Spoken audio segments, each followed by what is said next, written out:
금요 경건의 시간입니다. 기도함으로 경건의 시간 시작하겠습니다. 이 시간도 우리 삼위일체 하나님께만 영광과 존귀와 감사와 찬양을 올려드립니다. 9월이 시작되고 금요일 밤을 맞이했습니다. 오늘도 그리고 지난 한 주간도 우리와 함께 하신 하나님, 이 밤에도 경건의 시간을 갖도록 인도하시니 감사합니다. 늘 하나님의 말씀의 뜻을 바로 알아 섬기도록 성령의 조명하심과 인도하심을 의지하오니 하나님의 말씀을 읽고 듣고 상고하며 주신 교훈을 삶에 바르게 적용하고 순종함으로 하나님이 기뻐하시는 삶을 살기 원하옵니다. 날마다 주 예수 그리스도의 보혈의 공로만을 의지하는 삶, 성령께서 맺게 하시는 의와 거룩과 경건의 선한 열매와 같은 우리 주님의 성품의 열매를 갖기를 원합니다. 지난 우리의 발자취를 되돌아봅니다. 죄악되고 어두운 그림자는 없었는지 빛 대신 그리스도 앞에서 우리 삶을 돌아보고 늘 회개하며 살기 원합니다. 특별히 우리의 죄악된 언행 심사를 돌이켜 회개하오니 우리를 긍휼히 여겨주시고 복을 주사 하나님의 백성으로서의 본분을 잃어버리지 않게 도와주옵소서. 이 시간도 변함없이 여러 환경과 상황 가운데 있으며 분투하는 우리 하늘 가족들을 기억해 주시고 어디 있든지 무엇을 하든지 하나님께서 동행하실 줄을 믿습니다. 이 시간에도 하나님의 정확무한 말씀을 받기 원합니다. 사사기를 통해 주실 은혜를 소망하오니 진리의 성령께서 우리의 마음을 비춰주심으로 전하는 자 듣는 자 모두가 하나님이 주시는 은혜로만 충만하게 하옵소서. 우리 주 예수 그리스도의 이름으로 기도하옵나이다. 아멘. 제네바 시편가 4장 우리 함께 부르겠습니다. 제네바 시편가 4장을 함께 부르도록 합니다. 내 의의 하나님이시여 내 기도 응답하소서. 곤란 중 나를 너그럽게 나에게 은혜 베푸시사 내 기도 들어주소서. 인생 들 어느 때에까지 하나님 영광 바꾸어 욕되게 하며 헛된 일을 늘 좋아하고 좋아하며 거짓을 구하려는가.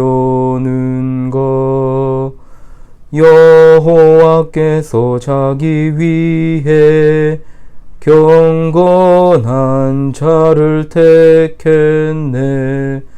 너희가 정령할지어다. 우리가 그를 부를 때에 주께서 들으시리라. 너희는 떨며 범죄 말고 자리에 누워 잠잠해. 심중에 말을 하더라도 자리에 누워 잠잠하라. 너는 잠잠할지어다. 주님께 의해 제사 드려 여호와 의지하여라. 사람의 말이 우리에게 선보일 자 누군가 하니 주 얼굴 비춰주소서. 주님 내 맘에 두신 기쁨 곡식과 세포도 주가 풍성할 때보다 더하네. 평안히 살게 하시느니 오직 여호와시니이다. 아멘. 강설 본문은 사사기 6장 1절로 10절의 말씀입니다. 사사기 6장 1절로 10절의 말씀을 제가 낭독합니다. 이스라엘 자손이 또 여호와의 목전에 악을 행하였으므로 여호와께서 7년 동안 그들을 미디안의 손에 넘겨주시니 미디안의 손이 이스라엘을 이긴지라. 이스라엘 자손이 미디안으로 말미암아 산에서 웅덩이와 굴과 산성을 자기들을 위하여 만들었으며 이스라엘이 파종한 때면 미디안과 아말렉과 동방 사람들이 치러 올라와서 진을 치고 가사에 이르도록 토지 소산을 멸하여 이스라엘 가운데에 먹을 것을 남겨두지 아니하며 양이나 소나 나귀도 남기지 아니하니 이는 그들이 그들의 짐승과 장막을 가지고 올라와 메뚜기 떼같이 많이 들어오니 그 사람과 낙타가 무수함이라. 그들이 그 땅에 들어와 멸하려 하니 이스라엘이 미디안으로 말미암아 궁핍함이 심한지라. 이에 이스라엘 자손이 여호와께 부르짖었더라. 이스라엘 자손이 미디안으로 말미암아 여호와께 부르짖었으므로 여호와께서 이스라엘 자손에게 한 선지자를 보내시니 그가 그들에게 이르되 여호와께서 이같이 말씀하시기를 이스라엘의 하나님 내가 너희를 애굽에서 인도하여 내며 너희를 그 종되었던 집에서 나오게 하며 애굽 사람의 손과 너희를 학대하는 모든 자의 손에서 너희를 건져내고 그들을 너희 앞에서 쫓아내고 그 땅을 너희에게 주었으며 내가 또 너희에게 이르기를 나는 너희의 하나님 여호와이니 너희가 거주하는 아모리 사람의 땅의 신들을 두려워하지 말라 하였으나 너희가 내 목소리를 듣지 아니하였느니라 하셨다 하니라. 아멘. 자, 오늘부터는 사사기 6장입니다. 사사기 6장부터 등장하는 사사는 여러분 잘 아시는 기드온입니다. 기드온에 관한 내용은 6장에서 시작해서 8장까지, 그런데 그의 아들 아비멜렉의 이야기를 포함하면 9장까지도 기드온의 이야기라고 볼 수 있습니다. 그렇게 본다면 사사기에서 가장 많은 분량을 차지하는 것이 바로 기드온이라고 할 수 있지요. 기드온에 관한 기사가 사실 사사기 전체적으로 봤을 때 굉장히 중요한 역할을 하기도 합니다. 많은 학자들은 기드온에 관한 기사가 일종의 전환점이 된다라고 보는데 그 이유는 사사 기드온에 앞서 소개된 사사들은 비교적 긍정적인 사사들에 관한 내용이 기록되어 있습니다. 온니엘, 에훗, 삼갈, 드보라. 자, 그런데 기드온을 기점으로 해서 그 이후로는 부정적으로 보이는 사사들이 등장을 합니다. 기드온은 바람직한 모습 그리고 바람직하지 않은 모습이 혼재된 모습으로 등장을 하지만 그의 아들 아비멜렉은 어떻습니까? 눈을 씻고 찾아봐도 좋은 구석은 하나도 없습니다. 기드온이 이상적인 인물은 아니었지만 처음에는 그래도 이스라엘을 구원하는 하나님의 부르심을 수행하는 인물이지만 나중 되면 결국 이스라엘을 우상 숭배의 올무에 걸리게 만드는 인물이 되고 맙니다. 모든 사사들의 이야기가 다 그렇습니다만 기드온, 아비멜렉에 관한 기사는 오직 여호와 하나님만이 승리의 근원이시라는 것을 보여줍니다. 이 주제가 사사 기드온에 관한 기록에서는 군사들의 수에 관한 문제로 구체화됩니다.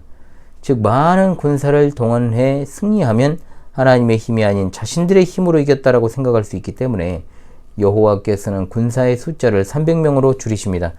그러나 어찌된 게 그런 전쟁에서 승리한 후에 사람들은 기드온의 능력에 의해서 승리했다라고 해버립니다. 결국 자신에게 주어진 권력을 기드온은 남용하고 그 권력을 다음 세대로 세습하게 하여 유사 왕조를 만들어 버립니다. 자, 이제 본격적으로 본문의 내용을 살펴보도록 하겠습니다. 자, 이스라엘의 고질병이 또 도집니다. 드보라가 사사로 있을 때 40년 동안 태평을 누립니다. 그러다가 또 이스라엘 자손은 여호와의 목전에 악을 행하였습니다. 사사 시대 들어 벌써 세 번째입니다. 위기 때만 여호와께 돌아오는 위기신앙이 다시 재현되고 있습니다. 이에 여호와께서는 사막 지역에서 활동하는 유목민족인 미디안의 손에 이스라엘을 7년 동안 괴롭힘 당하게 하셨습니다. 물론 유목민족이 항상 이스라엘을 괴롭힌 것은 아닙니다. 이들은 정착 생활을 하는 자들이 아니었기 때문에 보통 때에는 광야나 사막에서 활동을 하다가 추수 때가 되면 곡식과 토지 소산을 약탈하는 그런 어떤 약탈자의 역할, 이제 육지 위의 해적 같은 것들이죠. 그런 약탈자들이라고 할 수 있습니다. 이스라엘은 그야말로 입에 풀칠할 양식조차 모자라는 궁핍을 경험하게 된 것입니다. 언뜻 보면 이런 유목민족의 공격이 별것 아닌 것처럼 느껴지지만 실제로 그렇지 않습니다. 5절에 이는 그들이 그들의 짐승과 장막을 가지고 올라와 메뚜기 떼같이 많이 들어오니 그 사람과 낙타가 무수함이라. 자, 메뚜기가 한번 쓸고 가면 농작물이 씨가 말라버리는 것처럼 매우 효과적인 시각적인 도구를 가지고 설명하는 것을 볼 수 있죠. 심지어 이스라엘은 땅굴을 파고 삽니다. 식생활뿐만 아니라 주거생활도 비참하기 이루 말할 수 없는 지경이었던 겁니다. 여기 나오는 구멍은 지하 창고용으로 이제 바위 지역에 판 구덩입니다. 굴은 동굴이지요. 소돔성이 멸망한 후에 롯이 두 딸과 거했던 그런 구를 의미하고, 산성은 야영자나 도망자를 위해 접근하기 힘들게 만든 요새입니다. 이스라엘은 이처럼 지하 땅굴과 동굴과 산성에 거주할 수밖에 없었습니다. 쉽게 말해 미디안의 압제 속에서 이스라엘은 7년 동안 두더지 같은 삶을 살았다라고 볼 수 있는 겁니다. 현대 시대에 들어서 우리나라 그리스도인들의 모습이 참으로 이 두더지와 같은 모습이 아닌가 싶습니다. 그리스도인들이 하나님 나라의 거룩한 모습을 보여주어야 할 것인데 초췌하고 초라한 모습을 드러내며 살고 있지 않은가 말입니다. 이것은 어떤 경제적인 것을 말하는 게 아닙니다. 복음이라는 가장 값진 보물을 가지고 있는 그리스도인들은 물질로서 판단받는 존재들이 아닙니다. 도덕적으로나 정신적으로나 영적으로나 궁핍한 삶을 살고 있지 않느냐는 겁니다. 믿지 않는 자들에게 눌려서 사는 모습 없습니까? 우리 그리스도인들은 도덕적으로 건전하게 행동하고 정신적으로도 당당하게 살아서 정말 삶으로 비그리스도인들 앞에서 떳떳한 자세를 취해야 됩니다. 눈치를 보고 살면 안 된다는 겁니다. 적어도 그리스도인들의 삶의 수준은 기본적으로는 세상 사람들도 하지 않으려고 하는 그런 일은 하지 말아야 되고, 또한 그들에게 있어 흠 잡힐 만한 일을 하지 않아야 되는데, 목회자들 중에서도 일반 신자보다 더 저급한 인격을 가진 사람들이 있고, 신자들 가운데서도 불신자보다 못한 삶을 사는 사람들도 의외로 많다는 겁니다. 본교회 성도들과 우리 시청자 성도들이 안팎으로 언제나 하나님의 거룩함을 드러내는 주의 백성들이 되어야 될 줄로 믿습니다. 메뚜기떼처럼 많은 미디안인들이 이스라엘 땅에 들어와서 토지 소산을 멸함으로 이스라엘 상황은 정말로 처참하기 그지없습니다. 메뚜기같이 많은 적이라는 말은 은유법입니다. 언약을 무시한 이스라엘 백성들의 불순종에 대한 하나님의 진노하심을 잘 드러내는 표현입니다. 결과적으로 이스라엘 자손은 하나님께 부르짖지 않을 수 없었습니다. 특히 이때는 부르짖었다는 말을 6절과 7절에 반복하는 것으로 봤을 때 상황이 더욱 심각해졌다는 것을 알 수 있습니다. 이 같은 이스라엘의 부르짖음에 대해 여호와 하나님께서 반응을 보이십니다. 그 반응은 즉각적으로 사사를 보내시는 것이 아니라 선지자를 보내십니다. 드보라 시대에도 하나님께서 선지자 드보라를 먼저 보내시지 않습니까? 드보라가 누굽니까? 바로 여선지 아닙니까? 그런데 여기 나오는 선지자는 무명입니다. 그리고 구원은커녕 신랄하게 이스라엘의 죄를 꾸짖고 있습니다. 선지자가 비난하는 내용은 간단합니다. 여호와 하나님을 믿고 아모리 사람의 땅의 신들을 두려워하지 말라고 하였지만 이스라엘이 여호와의 목소리를 청종하지 않았다는 겁니다. 그러나 여호와 하나님께서는 막무가내로 이스라엘을 비난하시는 것이 아닙니다. 먼저 자신이 얼마나 이스라엘 백성들에게 지금까지 큰 은혜를 베풀어 오셨는지를 지적합니다. 자, 8절로 9절의 말씀이죠. 여호와께서는 이스라엘을 애굽 땅과 이방 세력의 종노릇한 데서 해방시킨 구원의 하나님이십니다. 또한 가나안 땅에 거하던 원주민들을 쫓아내시고 그 땅을 이스라엘에게 선물로 주신 하나님이십니다. 무엇 때문에 여호와께서는 이런 특권을 이스라엘에게 주셨습니까? 그것은 그들이 여호와만을 섬기며 그분의 목소리를 청종하도록 하여 여호와의 이름을 드높이게 하려는 목적이 있었습니다. 이스라엘을 사용하셔서 여호와의 이름이 만방에 알려지도록 하려는 것이 목적이었다는 말입니다. 하나님의 선교가 바로 이스라엘의 사명이었던 것이죠. 그런데 이스라엘은 이 사명을 감당하기보다 그저 자기들의 삶에 빠져 살았습니다. 이에 여호와께서는 이스라엘을 책망하십니다. 그들은 사명을 내팽개치고 가나안인들에게 동화되어 갔던 것입니다. 그들이 섬기던 신을 같이 믿고 섬기고 이용하고 가나안인들처럼 정말 그저 삶을 행복하게 하는 것에 관심을 두고 살아갔던 것입니다. 그러므로 여호와께서 책망하신 것입니다. 오늘 우리는 어떠합니까? 우리의 삶을 돌아봅시다. 우리도 하나님의 이름을 알리는 일을 우리 삶 가운데 잘 알리고 있습니까? 오늘 말씀을 통해서 우리는 두 가지를 기억해야 됩니다. 그리스도인은 세상의 빛이요 소금입니다. 드러내놓고 있지 않아도 드러나게 되는 것이 그리스도인일진데, 동굴에 숨어 지내는 이스라엘의 비참한 모습과도 같이 우리는 도덕적으로나 정신적으로 영적으로 초췌한 상태는 아닙니까? 언제나 역시 믿는 사람은 다르다는 평을 들어야지 믿는 사람도 별 수 없구만 이런 말을 들어서는 안 된다는 거죠. 그리스도인의 삶의 자세는 뭡니까? 인내와 기다림입니다. 그리고 두 번째로 우리가 하나님을 섬기는 것은 하나님께서 우리로 하여금 영광을 받으시기 위한 것, 즉 하나님의 이름이 만방에 알려지기를 원하시는 것에 있습니다. 우리는 우리에게 주어진 유대와 사마리아와 땅끝을 바라봐야 됩니다. 그러면서 정말로 하나님께서 우리의 떼는 발걸음마다 그리고 행동 하나하나를 통해 높임을 받으시도록 몸가짐을 바르게 하고 언행 심사를 똑바로 하고 하나님을 전하는 도구로서 잘 쓰임 받아야 될 줄로 믿습니다. 아멘. 새 찬송가 543장, 통일 찬송가 342장입니다. 새 찬송가 543장, 통일 찬송가 342장입니다.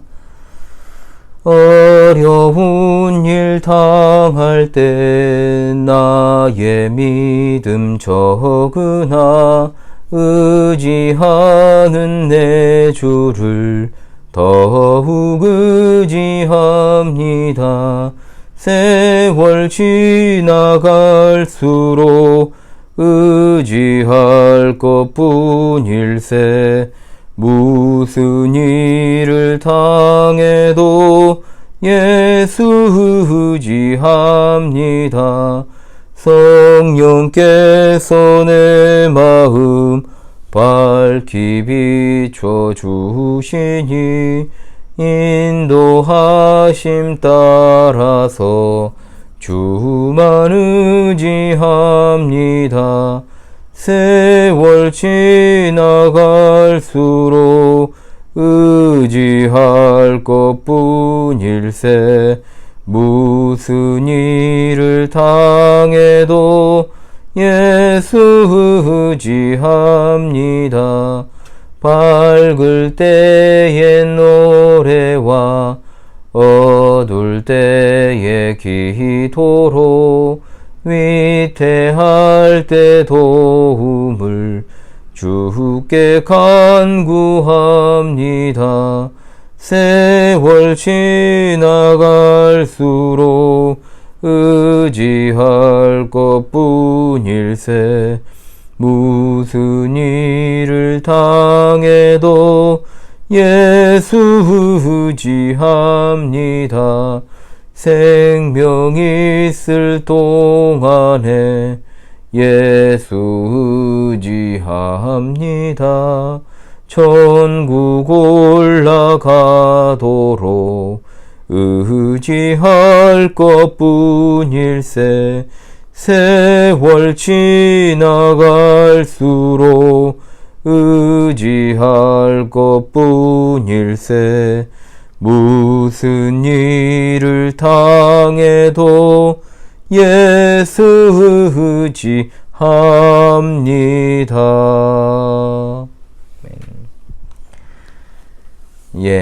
광고 드립니다. 지난 수요일에 광고를 다 했습니다. 특별하게 드릴 광고는 금요일에 없는 것 같습니다. 주일 관련해서 광고를 드리겠습니다. 주일 예배는 오전 10시 반입니다. 지난주만 한시적으로 수련회 관계로 11시 했고요. 이번 주부터는 정상적으로 진행합니다. 아울러 벨기에 신앙 고백서가 수련회 전주일에 이제 끝났습니다. 이번 주일부터는 웨스트민스터 대의리 문답을 공부합니다. 또 굉장히 기나긴 과정이 되겠지만 주일 오후 요리문답 시간을 통해서 여러분을 찾아가겠습니다. 은혜를 받으시기 바랍니다. 실시간 방송에 참여하고자 하시는 분들은 오후 1시 이후에 접속하시면 함께 하실 수 있습니다. 오후는 조금 탄력적으로 운영을 하기 때문에 교회가 보통은 1시 딱 정각에 맞춰서 시작하지 않고 1시 좀 넘어서 이렇게 시작할 때가 많습니다. 그래서 제가 1시 이후에 접속하시라고 말씀을 드리는 겁니다. 방송 후에는 언제나 공개를 제가 하고 있기 때문에 주일 밤 11시 이후에는 이제 녹화 방송으로 보실 수 있겠습니다. 많은 관심과 참여를 바랍니다. 제가 방송 장비라고 해봤자 스마트폰과 핀마이크 하나 있습니다. 모든 방송을 그걸로만 진행을 하고 있습니다.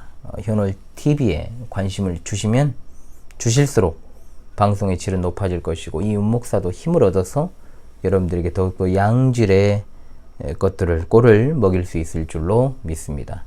자, 그럼 기도하면서 금요 경건의 시간을 마치도록 하겠습니다. 기도하겠습니다. 우리 하나님 참으로 감사합니다. 세상에서 소금과 빛으로 살아가는 그리스도인으로서 인내하며 기다리고 하나님의 영광을 위하여 하나님의 거룩하신 성호가 알려지기를 위하여 우리의 떼는 발걸음마다 하나님 홀로 영광 받으시기를 원합니다. 합당한 도구로 우리를 사용하여 주시옵소서. 오늘 하루도 하나님의 은혜 가운데 마무리하고자 합니다. 우리와 우리에게 속한 모든 지체들이 여러가지 곤고한 상황과 환경에 정말 지치지 않게 하여 주옵시고, 언제 어디에서나 하나님의 귀한 뜻과 사명을 수행하는 일에 부족함이 없는 자들이 되게 하시며, 하나님의 함께 하심과 주시는 말씀에 정말로 있어 깨어서 받아서 순종하게 하시고, 시대를 잘 분별하여서 신실한 믿음을 준비하고 신앙의 자생력과 분별력과 지구력을 길러 영광 중에 다시 오실 주님을 잘 맞이하게 하옵소서. 늘 하나님 앞에서 우리의 모습을 돌아보고 신앙의 정죄를 지켜나가기를 원합니다. 이 밤에도 평안한 힘을 주시고 밝은 새 아침을 열어주시며, 남은 한 주간의 여정 가운데 특히 주말과 주일에도 삼위일체 하나님께 바르게 예배하고 귀한 성경적 교리들을 배우며 성령 안에서 성도의 충만한 교제가 넘치게 하옵소서. 어려운 삶과 환경 가운데 놓여있는 우주의 백성들이 있습니까? 그들의 눈물과 삶의 환과 고통을 살피시는 하나님, 그들의 부르짖음에 응답하여 주시고 그들의 삶을 위로하여 주시고 늘 하나님이 함께 하심을 그들로 알게 하여 주옵소서. 9월에 하나님께서 주신 은혜들을 정말 나누어 주기 위해 변함없이 이 부족한 종, 힘쓰는 종으로 위탁하신 양들을 위해 쓰임받기를 원합니다. 연약한 종을 들어 사용하여 주시옵소서. 우리 구주 예수 그리스도의 이름으로 기도하옵나이다. 아멘.